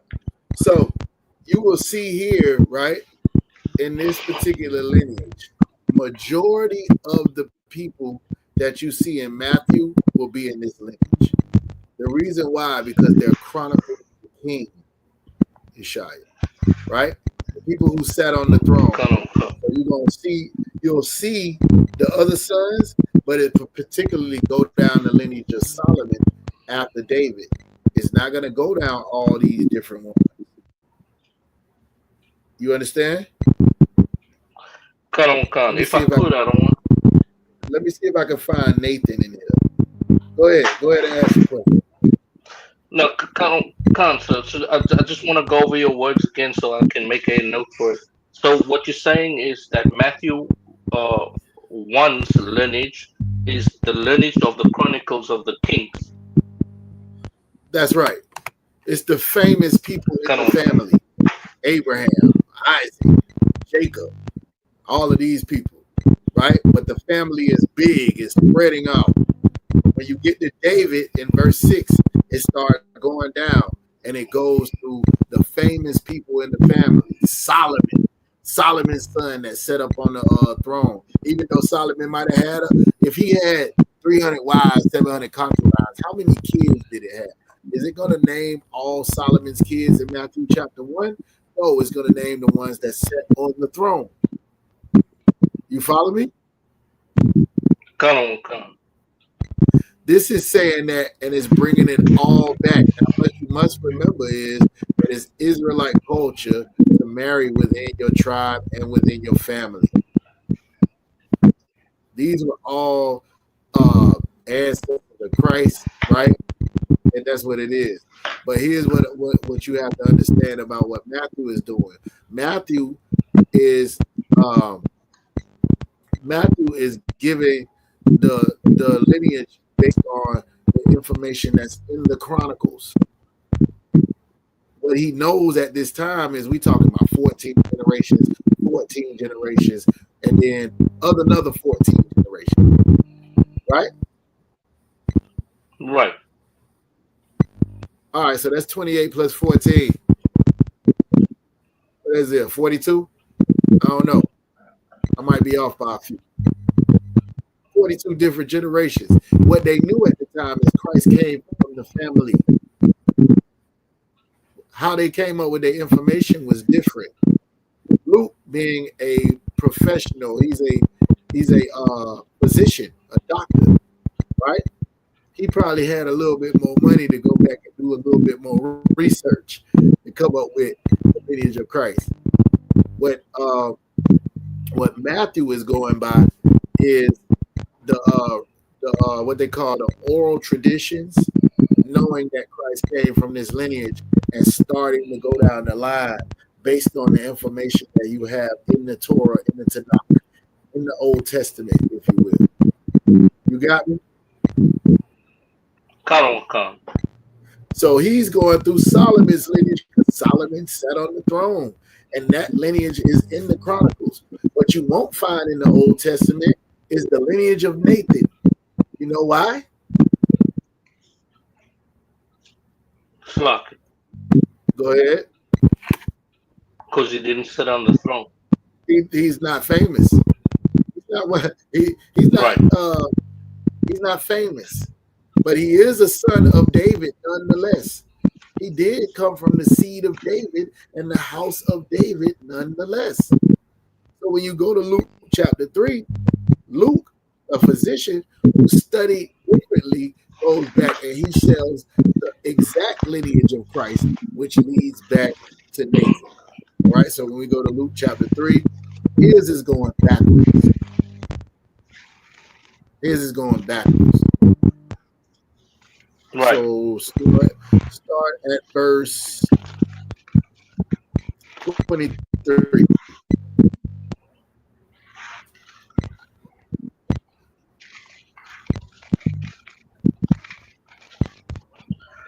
Khan, this is the book of Luke, chapter 3, verse 28. Which was the son of Malachi, which was the son of which was the son of Adi, which was the son of No, I said 23. Koshan. 23. 23. Khan. This is the book, verse 23. And Jesus and Yahushua himself began to be about 30 of age, being as was supposed the son of Joseph, which was the son of Heli. Now, Verse if you go 24. into that lineage in Matthew, it'll give a different name for the father of Joseph. Right? Now remember, Right. these people were writing about the life of Christ. If they had been disciples, then maybe they would have been right with him. They could have just asked him. But they seeing this thing play out and they writing. I believe only one of them. No, I don't think none of the people that wrote the Gospels walked with Christ. You got the book of John, which will give you some accuracy, but it don't talk about this. There is no lineage in the book of John, right? Luke and Matthew, they wrote this thing down. Luke getting the information from the oral traditions, doing the study and the work, and says that these are the people in Yahushua's lineage.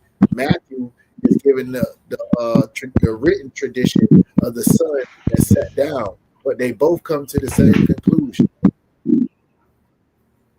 You know what the conclusion is, right? Slakia. Go ahead. That they both that he's from the house of David. That's correct. Read verse 31.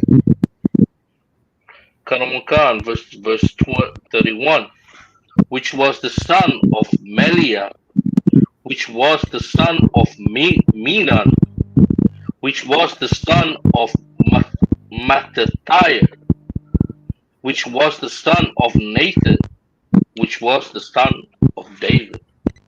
So when you go into that Chronicles, you should be able to find Nathan there as a son of David, but it don't go into Nathan's lineage because Nathan wasn't the king. They didn't chronicle the lives of all of David's sons. They didn't chronicle the descendants of all David's sons in the Bible. However, the information was there. Who found this information of the actual lineage of Christ? which went back to Nathan, the son of David. So that would put Joseph of the house of David. If you go up, you'll see that. Let me see. Maybe it's in 2. All right, but you get the point. Both of them went back to David. One on went to Nathan. The other one goes to Solomon. The one in Matthew is the prominent lineage of King David, or the prominent lineage of Yahushua, meaning those people were all in his family because the family was the royal family. But as being actual, this father to this son, this father to this son, all the way to Yahushua, that's not how Matthew did the homework. He did it based on what was chronicled in the Bible that lead to Yahushua. Luke got the actual father to son, and went backwards to get to David. And kept going and went backwards all the way to Adam. Boy, put some work in. All right. So they're both lineages. They're both lineages of the family of Yahushua, but one is an actual lineage and one is a prominent lineage, the lineage of the kings. You get it? Come on, sir. Now, let me tell you something that you might hear. Neither one of them ain't the lineage of Mary. Right. You might hear that. Neither one of them, they just grasp out of plain air. Nobody just grabs straws out of plain air. It said he would sit on the throne of his father David. In Luke, it's talking about an angel coming to Mary and talking about what would happen with Yahushua. In Matthew, it's talking about an angel coming to Joseph, right? So you got to remember both of them are telling stories from two different perspectives, two different things going on. But these are gospels. These are stories. It's like in the Bible, you have multiple stories of the same story. Depending on who's telling the story, that's how it's going to go. And one of them, a person might say there was 8,000 men. And another one, a person might say there was 10,000 men. Did either one of them niggas go and count? They get the point is the story. You get what I'm saying? Like they didn't count. All right, now 100, 101, 102, all the way up to 10,000 or 8,000. No, that's not the purpose of the story. The purpose of the story is to tell the story. Right. And one of the stories that the Most High caused David to number the people. And another one, Satan caused David to number the people. Well, if you know that Satan works for the Most High on behalf of the Most High, then you know they both could be true, but they'd be telling the story from different perspectives. You get what I'm saying, Yeshaya? Con. All right. Did I answer your question? Con the water. So I just didn't have the I didn't have the precept for the I did know it was prominent lineage, the prominent lineage and direct lineage, but I just couldn't prove it if I had to say it. So, but now I got the one in Chronicles. If you go to that one in Chronicles, it'll go through Solomon's lineage and a lot of them that you see in that Matthew chapter 1. It is almost directly from Chronicles. Almost. It might be like 2 or 3 different people that it say in there. Right? The one in Luke is nowhere to be found. You're not going to find Nathan's lineage in the Bible, but this was Israelite history that was documented in some other places. All right? Right. But the whole purpose is to connect Yahushua to David and to connect them. That was the point, and both of them putting the lineages there. They just had different information from different sources. Come. Hey, Most High Christ. Hey, let me do this real quick because I got like 10 minutes. What I wanted to do is I wanted to go through something about endurance. I know y'all, if y'all seen the title, it was talking about having discipline in tough times, right? Con. What's going on now? You'll see we about to go through a little bit of hell. Like I be telling people, y'all ain't paying attention. Orange juice, a gallon of orange juice is like $8 plus. Eggs, they might be down this week. We're gonna say $5, $6 for a dozen. All right. A couple of years ago, we talked about $2, $3, right? For both. God. We live in Florida where they grow the oranges at. What's going on? It just said it costs more to make a penny than the penny is worth. They for to stop making them. Right? That's crazy, right? Right. So let me see here. Give me 1 Peter chapter 1. This is about having a little endurance and discipline during times when it get tough. Because what it's easy to do is to just go where it feels safe at. Just go be a part of the world and to wrap yourself around, whatever everybody else is doing.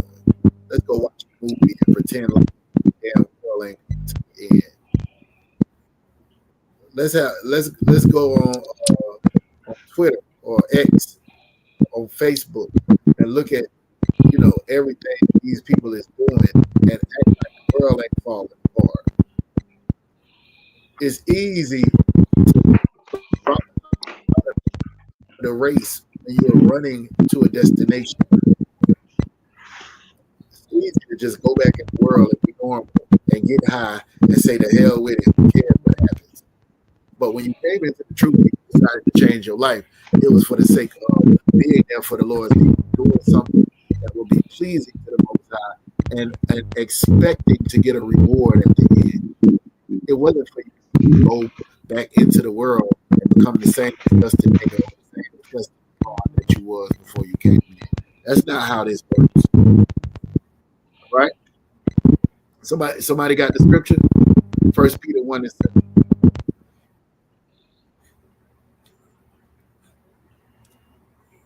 Nobody reading today? I got to read it myself.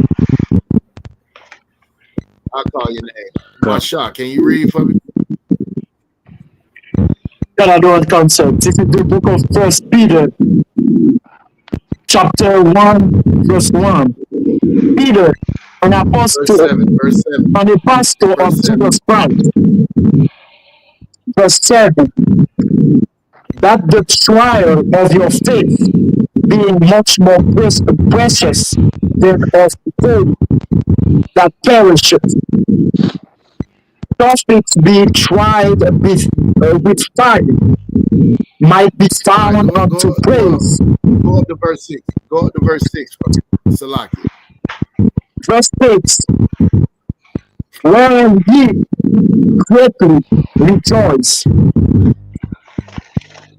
doth not for a season, if need be, ye are in heaviness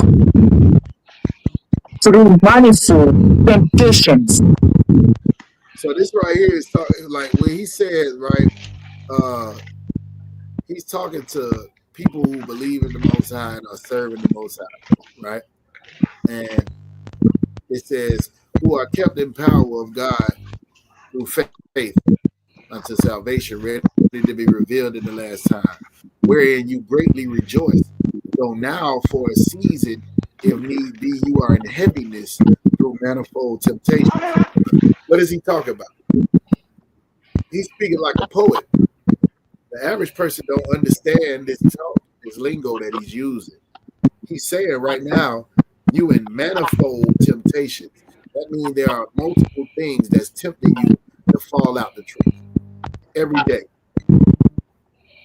Manifold temptations, multiple things, and it makes it heavy for you to walk this walk. Right? Go ahead to verse 7. Verse 7. That the trial of your faith, being much more precious than of gold that perisheth, doth it be tried with fire, might be found unto praise. and honor and glory at the appearing of Jesus Christ. Now, this right here is Appearing, important. Spanakel. That the trial of your faith being much more precious than gold that perishes, right? People look at gold as valuable. It's a metal. It's something that can be taken away from you, stolen, can be destroyed, all kinds of things. But this trial of your faith, the things that you go through, being in this truth, and you suffer and you overcome, those things are more precious than gold, right? But now let's use this gold that it's talking about. The gold is tried in the fire, right? Just like men are. You got to go through something in order to become who the Most High wants you to be. That's what it's talking about. You think you just gonna walk in the truth? You know, in the church, they'll say it like, "Yo, if you get saved today and give your life to Christ, and you know, he gonna bless you, and everything gonna be cookies and bubbles and all of that, right?" But you following after a man that they took his life for serving God. He ain't do nothing to nobody. What come with the territory? You go be tried. Remember we read the scripture earlier. I said it was a good one. He said they gonna hate me because I testify that the life that they live in is evil. The things that they doing is evil. You changing your life and becoming an example make other people have to reevaluate whether they really righteous or not. You think they like that? They would much rather say you in a cult.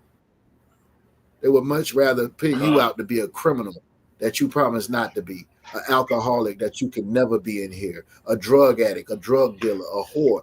All of that stuff that people in the world can do freely. You are not allowed to do that in here.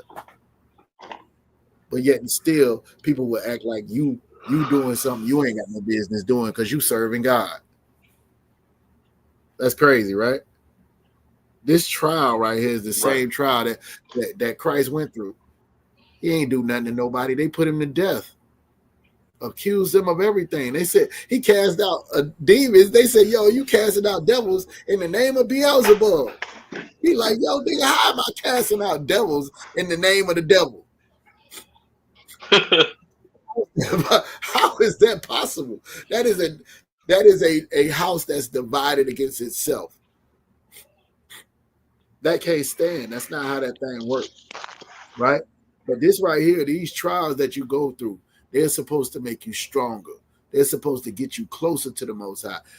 Only if you develop a weakness where you fall based on something that you're going through in life. All over the Bible, you could just look it up where he's talking about be strong and of good courage. Be strong and of good courage. I told you before, be strong, be strong, be strong. Why you got to keep telling them to be strong? Because when adversity comes, those people who serve an invisible God that you can't see, a lot of times they get weak. A lot of times they get weak. Everybody understand? Another one comes, sir. All right, let me get Isaiah chapter 48 real quick. Isaiah chapter 48. Come. You got it?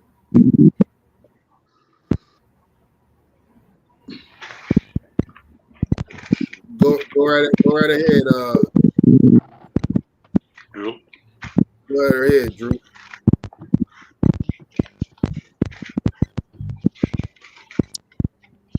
Say just 48 and 1. Nah, 48 and 10. All right, comes the book of Isaiah, chapter 48, verse 10. Behold, I have refined thee, but not with silver.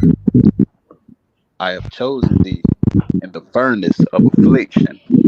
The Most High is choosing people who have been through something in order to build his kingdom. Right? The affliction that you went through in life is supposed to make you a better man. It's like, yo, what you been through? How do you know? Y'all read out the word early. Why is Job in the Bible? Because no matter what he went through, he stood with the Most High, even when his wife was just saying, "Curse God and die." Think he love his wife? That's just like an Israelite woman, ain't it? Boy, you done went through it though. You might well die. You holding on to that God stuff. You might well just get out of here and die.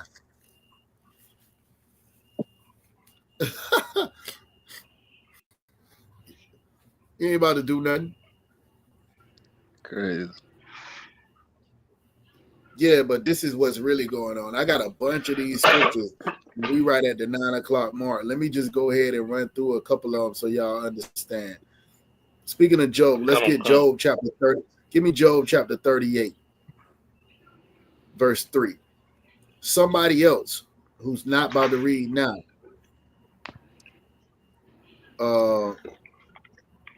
Give me I ain't gonna have time to go into that. Good night. Job chapter 38, verse 3. Yeah, go ahead.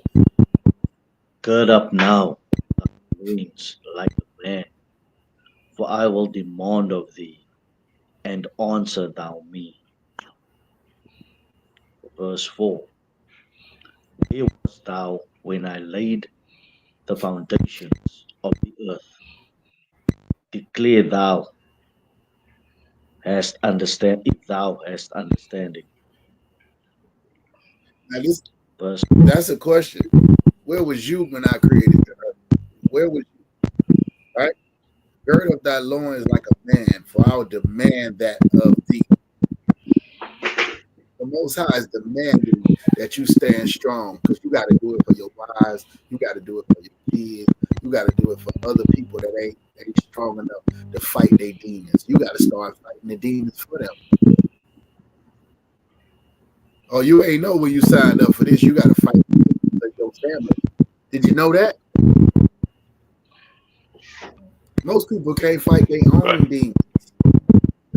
They can't stop getting high. They can't stop chasing broads. They can't stop doing whatever it takes to get money. Righteous, unrighteous.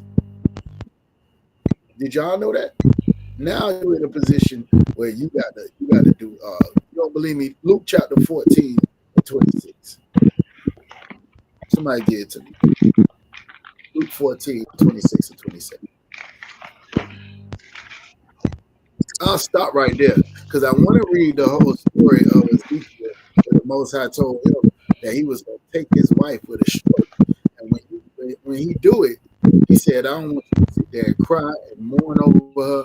I want you to get up and go teach the people. Put your tree on your head and get back to work.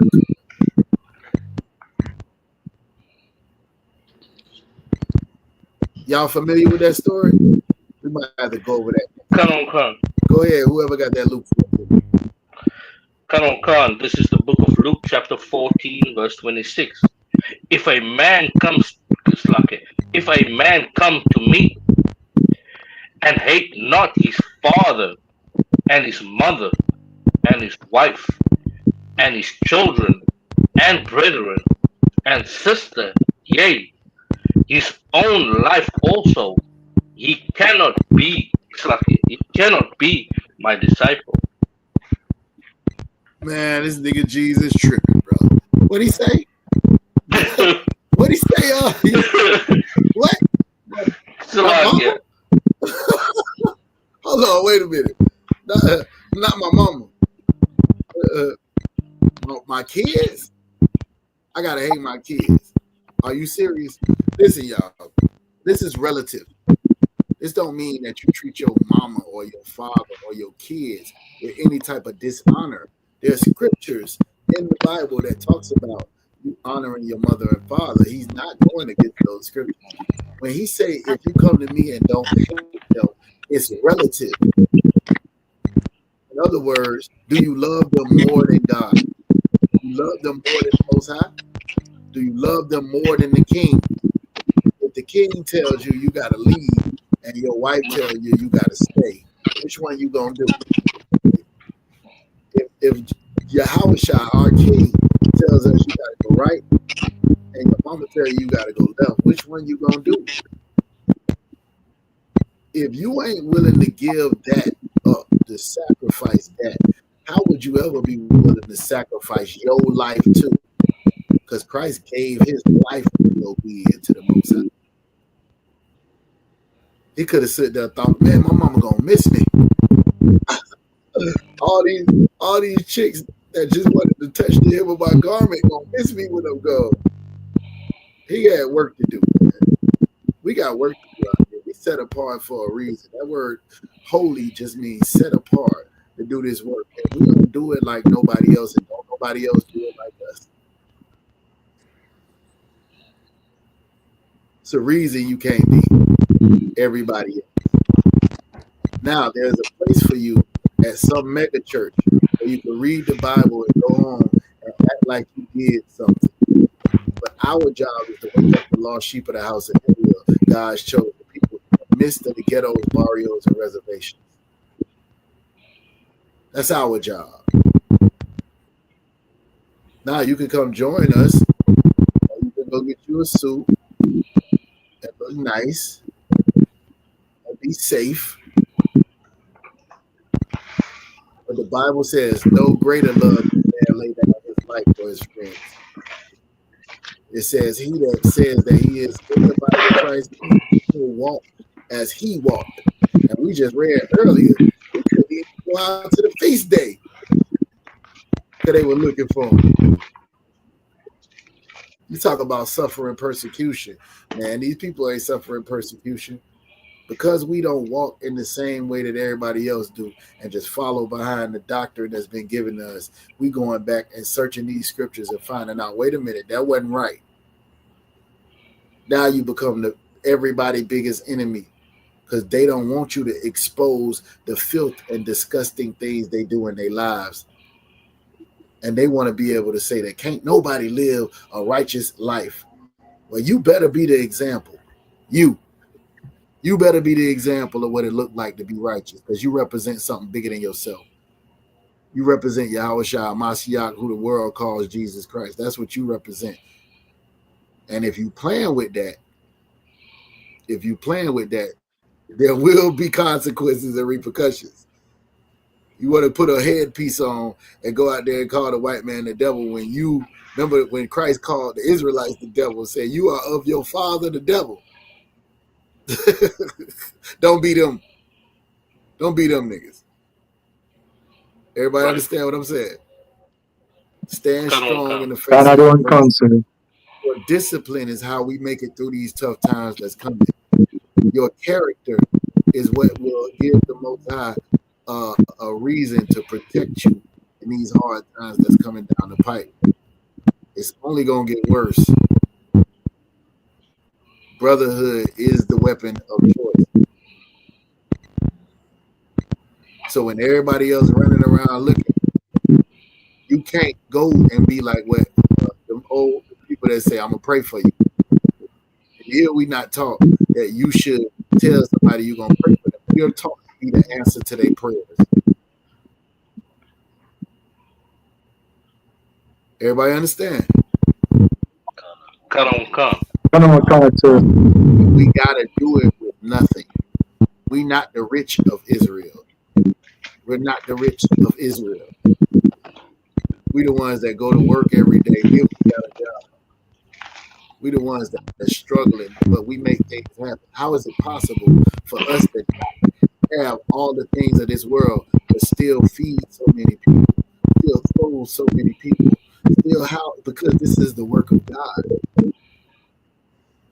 Don't get weary and well doing. Tough times coming, Akim. Endure to the end, because he that endures to the end, the same shall be saved. That's in the Bible. All right. Shia, you got the announcements? Come on, sir. All right, with that, I pass the class over to Priest and Officer Yeshaya. Come on. Clap it up for the teacher. Men of Israel, we're going to say that we're gonna set up a courtesy salute to the teacher in the class. Men of Israel, I mod you.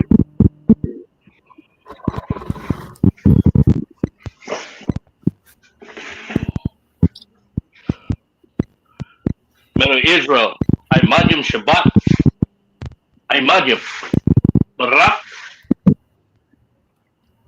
Yahweh Hashem Yahushua Barakatah. Yahweh Hashem Yahushua Barakathum. Yajimata. What we said was What we said was Yahweh, in the name of Yahweh Shai, bless you. Yajimata.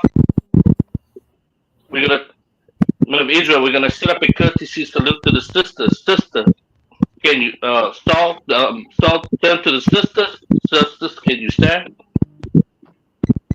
Men of Israel, I Majim Shabbat, I Majim Barak,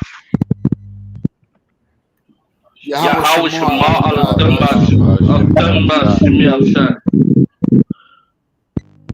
What we said was, Most High watch over you in the name of Christ. Yajamata. That's dismissed. Oh, Salakia. We got ISUPK security announcements. We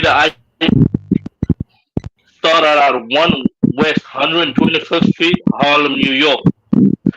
When a new brother and sister comes into the school, they are off limits for 6 months. They are to be saluted only. They are here to shield themselves of the world. If they need transportation, the teacher will arrange it. After 6 months, if a brother or sister has an interest in a particular person, he or she must get permission from the head to speak to a brother or sister. There is another 6 months which a brother and sister will court each other. After the 6 months, after this 6 month period, a brother and sister will get permission from the head to marry. Tithes, which is a commandment, you find it in the book of Numbers, chapter 18, verse 21, and in the book of Malachi, chapter 3, verses 8 to 10. It means tenth in the Hebrew, ma'ashara, 10% of every penny of any increase the Lord gives you. Give to the Treasury Department, priest fund, which is a free will offering to the priest. It is not mandatory, whatsoever amount you would like. Upcoming holy convocations is the memorial of blowing of trumpets, which is the first day of the 7th month, which is the 21st of September 2025. You find it in the book of Leviticus, chapter 24 and 25.